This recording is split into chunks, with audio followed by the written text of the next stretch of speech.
जय श्री कृष्णा। आज हम आपको पार्ट 2 सुनाने जा रहे हैं। हमारे चैनल को सब्सक्राइब करें और शेयर करें। चलो स्टार्ट करते हैं।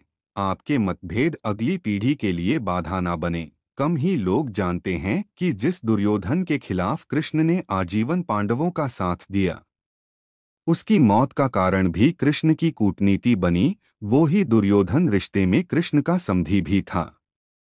कृष्ण के पुत्र सांब ने दुर्योधन की बेटी लक्ष्मणा का अपहरण करके उससे विवाह किया था। क्योंकि लक्ष्मणा सांब से विवाह करना चाहती थी, लेकिन दुर्योधन खिलाफ था। सांब को कौरवों ने बंदी भी बनाया था।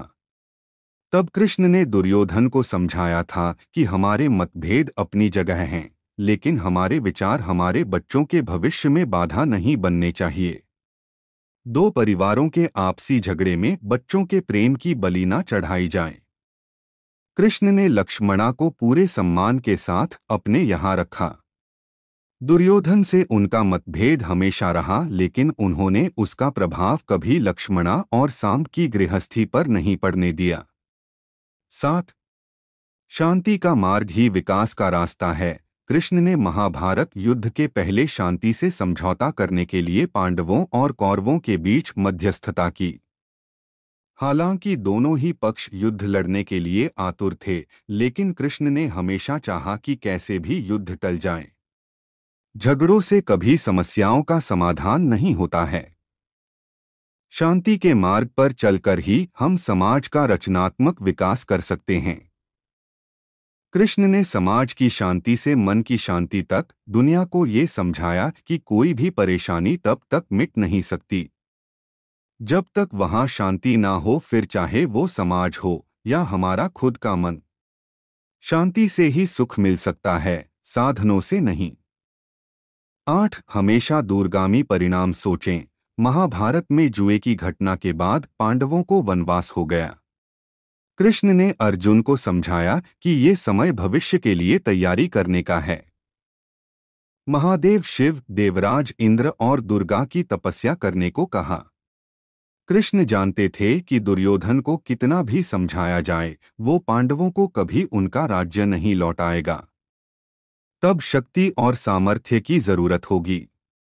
कर्ण के कुंडल कवच पांडवों की जीत में आड़े आएंगे, ये भी वे जानते थे।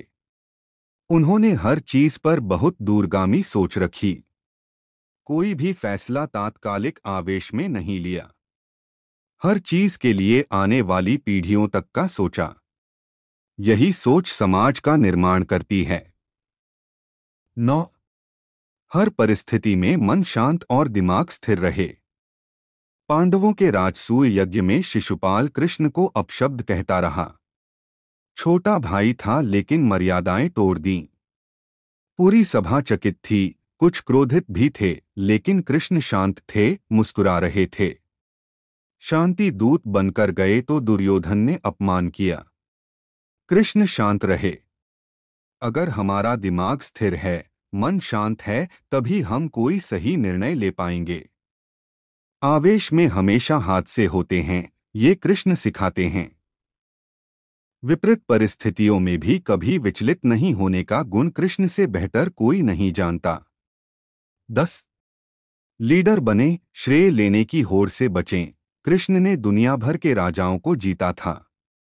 जहां ऐसे राजाओं का राज था जो भ्रष्ट थे, जैसे जरासंध, लेकिन कभी किसी राजा का सिंहासन नहीं छीना। कृष्ण के पूरे जीवन में कभी ऐसा नहीं हुआ कि उन्होंने किसी राजा को मारकर उसका शासन खुद लिया हो। जरासंध को मारकर उसके बेटे को राजा बनाया, जो चरित्र का अच्छा था। सभी जगह ऐसे लोगों को बैठाया जो धर्म को जानते थे। कभी किंग नहीं बने, हमेशा किंगमेकर की भूमिका में रहे। महाभारत युद्ध में भी खुद हथियार नहीं उठाया। पूरा युद्ध कूटनीति से लड़ा। पांडवों को सलाह देते रहे, लेकिन जीतने का श्रेय भीम और अर्जुन को दिया।